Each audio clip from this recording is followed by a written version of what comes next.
नीचे के दो चेम्बर्स है वो उनको वेंट्रिकल्स कहा जाता है, right ventricle and left ventricle. और जो ऊपर के दो चेम्बर है उनको एट्रियम कहा जाता है, right atrium and left atrium. और यहाँ पे जो ये एक ऐसी लेयर बनी हुई है इसको सेप्टम की लेयर बोला जाता है। Friends, welcome to Wise STEM Academy. Friends, आज का हमारा टॉपिक है working of the human heart. तो चलिए बिना देरी करे इस टॉपिक को समझते हैं। तो हमारा फर्स्ट पॉइंट है ह्यूमन हार्ट। हार्ट क्या होता है? तो हार्ट एक मस्कुलर ऑर्गन होता है जो एक स्पेशल मसल से मिलकर बना होता है और उस स्पेशल मसल का नाम है cardiac muscle. Cardiac muscle involuntary muscle होती है। अब इनवॉलेंट्री मसल क्या होती है? तो इनवॉलेंट्री मसल का मतलब होता है ऐसी मसल जिसे हम खुद कंट्रोल ना कर सके। ऐसी मसल जिसे हम खुद कंट्रोल ना कर सके उस मसल को कहा जाता है इनवॉलेंट्री मसल।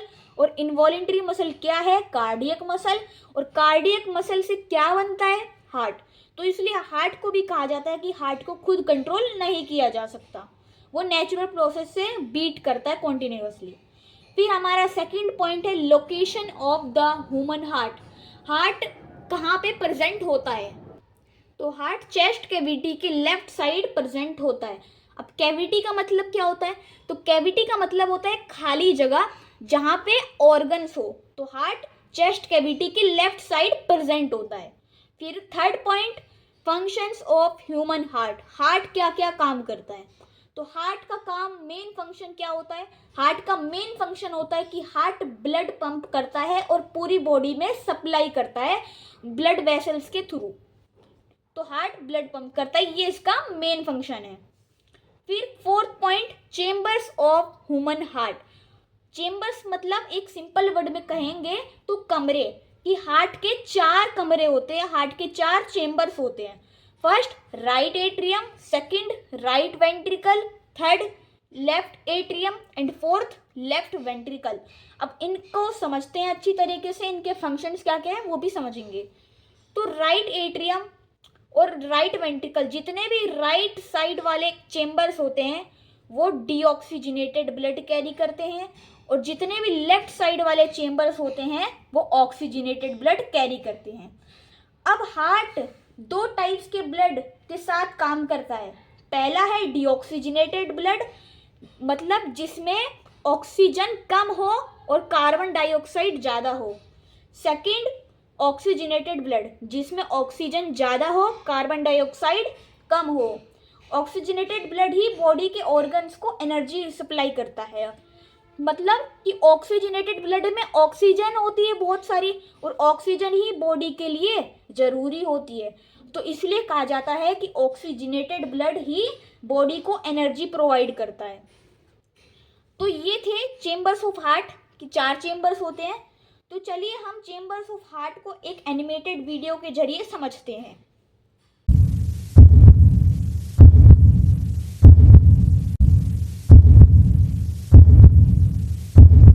तो हमने वीडियो में पूरी हार्ट की वर्किंग देखी, अब हम इसको एक डायग्राम के थ्रू समझते हैं। तो ये जो नीचे के 2 चेम्बर्स है वो उनको वेंट्रिकल्स कहा जाता है, right ventricle and left ventricle. और जो ऊपर के दो चेम्बर है उनको एट्रियम कहा जाता है, right atrium and left atrium. और यहाँ पे जो ये एक ऐसी लेयर बनी हुई है इसको सेप्टम की लेयर बोला जाता है, सेप्टम बोला जाता है, इस लेयर का नाम सेप्टम है। ये प्रोटेक्ट करती है डीऑक्सीजनेटेड ब्लड और ऑक्सीजनेटेड ब्लड को एक साथ मिक्स होने में। और ये वाला फ्लैप दिख रहा है, यहाँ पे पॉइंट दिख रहा है, इसको कहा जाता है पल्मोनरी आर्टरी। यही हार्ट टू लंग्स तक ब्लड को पहुंचाती है, लंग्स कैपिलरीज तक, फिर वहाँ पे अनडिफ्यूजन होता है। और यहाँ पे जो 3 आयोटिक दिख रही है इसको कहा जाता है आयोटा। ये आयोटा बॉडी की मेन आर्टरी होती है, यही आर्टरी बॉडी पार्ट्स में सारे ऑक्सीजनेटेड ब्लड को कैरी करती है और सप्लाई करती है। तो ये था चेम्बर्स ऑफ हार्ट, जिसको हमने एक एनिमेटेड वीडियो के जरिए समझा। और हमने इसमें देखा कि ऊपर के 2 चेम्बर्स कौन कौन से हैं।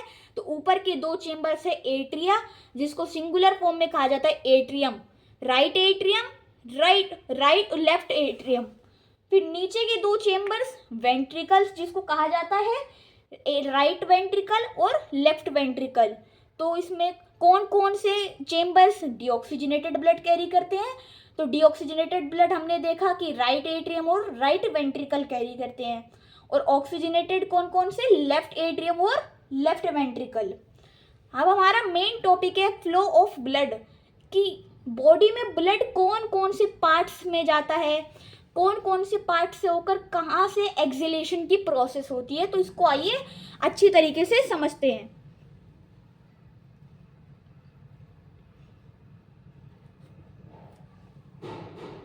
तो जब हम ऑक्सीजन रिच एयर इनहेल करेंगे, इनहेलेशन का प्रोसेस करेंगे, तो वो ऑक्सीजन ट्रेकिया से होकर लंग्स में आ जाएगी। ये तो बहुत बेसिक था। अब यहीं से गेम शुरू होता है। लंग्स से जो ऑक्सीजन थी वो लंग्स कैपिलरीज में जाएगी, और लंग्स कैपिलरीज में ऑक्सीजन हेमोग्लोबिन से रिएक्ट होके ऑक्सी हेमोग्लोबिन फॉर्म करेगी, और वो ब्लड के साथ मिक्स हो जाएगी। कौन, ऑक्सीजन, ऑक्सीजन ब्लड के साथ मिक्स हो जाएगी। और इस प्रोसेस को कहा जाता है, जब ऑक्सीजन हेमोग्लोबिन के साथ मिक्स हो, उस प्रोसेस को कहा जाता है डिफ्यूजन। और इस प्रोसेस का बाई प्रोडक्ट क्या बनता है, मतलब प्रोडक्ट क्या बनता है, क्या फॉर्म होता है, तो इसमें ऑक्सी हेमोग्लोबिन फॉर्म होता है। फिर अब ये फॉर्म कहाँ पे हुआ, कहाँ पे फॉर्म हुआ ये, तो ये लंग्स कैपिलरीज में फॉर्म हुआ था। अब लंग्स कैपिलरीज से जो ब्लड है वो पल्मोनरी वेन में आ जाएगा, जो ब्लड है वो पल्मोनरी वेन में आ जाएगा, यहां से पल्मोनरी वेन में। अब ये वेन क्या होती है, तो वेन का मतलब होता है, देखो ब्लड वेसल्स, ब्लड वेसल्स को हिंदी में नस बोला जाता है। तो ब्लड वेसल्स 3 टाइप्स की होती हैं, arteries, veins and capillaries. Arteries oxygen rich blood carry करती हैं, वेन्स डीऑक्सीजनेटेड ब्लड जिसमें ऑक्सीजन कम हो वो वाला ब्लड कैरी करती है, और कैपिलरीज ब्लड के एक्सचेंज में हेल्प करती है। मतलब कैपिलरीज वेस्ट मटेरियल्स प्रोवाइड करती है, ताकि जो बॉडी में वेस्ट मटेरियल्स था वो बाहर एक्सहेलेशन के प्रोसेस से बाहर चला जाए। तो पल्मोनरी वेन, और इसमें एक्सेप्शन ये होती है, जैसे कि जनरली जो आर्टरीज होती है वो ऑक्सीजनेटेड ब्लड कैरी करती है, पर इसमें एक एक्सेप्शन है जिसको कहा जाता है पल्मोनरी आर्टरी। पल्मोनरी आर्टरी एक ऐसी आर्टरी है जो डीऑक्सीजनेटेड ब्लड कैरी करती है, जिसमें कार्बन डाइऑक्साइड ज़्यादा हो। और ऐसी सेम वेन में एक्सेप्शन है, जो पल्मोनरी वेन है वो ऑक्सीजनेटेड ब्लड कैरी करती हैं, बल्कि जो जनरली वेन्स है वो डीऑक्सीजनेटेड ब्लड कैरी करती हैं। तो यहाँ पे अभी ब्लड ऑक्सीजनेटेड है, जब वो लंग्स कैपिलरीज से डिफ्यूजन के प्रोसेस से आया था। तो लंग्स कैपिलरीज ने ब्लड दे दिया पल्मोनरी वेन को, अभी ब्लड ऑक्सीजनेटेड है।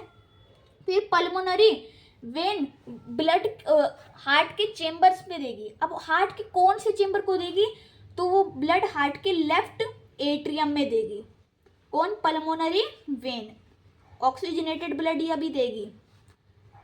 फिर अब वो ब्लड कहाँ पे जाएगा, तो वो ब्लड वहाँ से एक वॉल्व होती है, हार्ट में वॉल्व प्रेजेंट होती है। वॉल्व का मतलब एक फ्लैप लाइक स्ट्रक्चर जो कि प्रिवेंट करता है कि ब्लड मिक्स ना हो या ब्लड बैकफ्लो डायरेक्शन में ना जाए।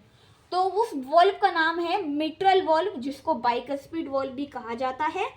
तो वहाँ से बाइकस्पिड वॉल्व ओपन होगी, और फिर ब्लड चला जाएगा, जो ऑक्सीजनेटेड ब्लड था वो चला जाएगा लेफ्ट वेंट्रिकल के पास, लेफ्ट वेंट्रिकल के पास। अब लेफ्ट वेंट्रिकल ऑक्सीजनेटेड ब्लड को रिलैक्सेशन करेगा, मतलब कॉन्ट्रैक्ट करेगा उसको। तो जब वो कॉन्ट्रैक्ट होगा ब्लड, तो वो बॉडी के मेन आर्टरी में चला जाएगा, और उस मेन आर्टरी का नाम है आयोटा, आयोटा। और ये आर्टरी बॉडी के सारे पार्ट्स में ब्लड भेज देगी। कौन सी आर्टरी, आयोटा आर्टरी। अभी भी ब्लड ऑक्सीजनेटेड ही है, उसमें भी अभी ऑक्सीजन है। तो आयोटा आर्टरी सारे बॉडी पार्ट्स में ब्लड सप्लाई कर देगी। फिर ब्लड चला जाएगा कैपिलरीज के पास।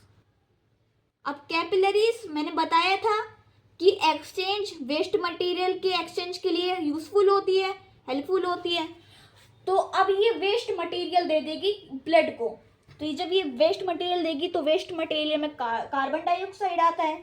तो कार्बन डाइऑक्साइड जब ब्लड में आएगा, मिक्स होगा, तो क्या बनेगा, कार्बो ऑक्सी हेमोग्लोबिन। जब कार्बो ऑक्सी हेमोग्लोबिन बनेगा तो ब्लड डीऑक्सीजनेटेड हो जाएगा। तो अब ब्लड में ऑक्सीजन कम है और कार्बन डाइऑक्साइड ज़्यादा हो गई। कहाँ पे? जब ब्लड कैपिलरीज के पास गया था। तो अब कैपिलरीज ब्लड देगी मेन वेन को, जिसको वेना कावा कहा जाता है। अभी वेना कावा ने क्या ले ली? Deoxygenated blood. अब वेना कावा भी डीऑक्सीजनेटेड ब्लड हार्ट के चेंबर को दे देगी, राइट एट्रियम, ये वाला चेंबर, राइट एट्रियम। अब राइट एट्रियम, जैसे मैंने बताया था कि हार्ट के पास भी वॉल्व होती है, तो राइट एट्रियम के पास भी वॉल्व है। तो उस वॉल्व का नाम है ट्राइकस्पिड वॉल्व। वो जब वॉल्व खुलेगी तो ब्लड एंटर होगा और राइट वेंट्रिकल के पास आ जाएगा, राइट वेंट्रिकल। अब राइट वेंट्रिकल ब्लड को, डीऑक्सीजनेटेड ब्लड जो था उसको कॉन्ट्रैक्ट करेगा। तो कॉन्ट्रैक्ट करने के बाद पल्मोनरी आर्टरी के पास वो डीऑक्सीजनेटेड ब्लड भेज देगा, पल्मोनरी आर्टरी। अब pulmonary artery deoxygenated blood carry कर रही है, क्योंकि यहाँ पे एक एक्सेप्शन थी कि आर्टरीज में pulmonary artery deoxygenated blood carry करती है। तो अब पल्मोनरी आर्टरी फिर से लंग्स कैपिलरीज को ब्लड देगी और लंग्स कैपिलरीज लंग्स को दे देंगे ब्लड, और लंग्स को जब ब्लड आ जाएगा मतलब वहाँ पे अब अनडिफ्यूजन की प्रोसेस हो जाएगी, तो वहाँ से एक्सहेलेशन का प्रोसेस हो जाएगा और इसी प्रोसेस से कार्बन डाइऑक्साइड बॉडी के बाहर आ जाती है, एक्सहेल हो जाती है। तो यहाँ से एक्सहेलेशन का प्रोसेस हो जाएगा। इसलिए कहा जाता है कि ह्यूमन बॉडी में डबल सर्कुलेशन होती है। अब डबल सर्कुलेशन का मतलब ये होता है कि जो भी ब्लड है वो हार्ट के पास 2 बार आए। तो यहाँ पे ब्लड हार्ट के पास 2 बार आया था, क्यों? क्योंकि यहाँ पे एक ऑक्सीजनेटेड ब्लड आया था और एक डीऑक्सीजनेटेड ब्लड आया था। स्टार्टिंग में ब्लड ऑक्सीजनेटेड आया था जब पल्मोनरी वेन ने दिया था लेफ्ट एट्रियम में, फिर सेकंड में वेना कावा ने ब्लड दिया था राइट एट्रियम में। तो इसीलिए कहा जाता है कि जो हार्ट के 2 चेंबर्स है, राइट एट्रियम और राइट वेंट्रिकल, जो भी राइट साइड वाले चेंबर्स है वो कैरी करते हैं डीऑक्सीजनेटेड ब्लड, और जो भी लेफ्ट साइड वाले चेंबर्स है, left atrium and left ventricle, वो कैरी करते हैं ऑक्सीजनेटेड ब्लड। तो ये था पूरा process working of human heart का। आइए फ्रेंड्स, आपको ये समझ आया होगा वर्किंग ऑफ ह्यूमन हार्ट का पूरा प्रोसेस। तो मिलते हैं नेक्स्ट वीडियो में एक नए टॉपिक के साथ।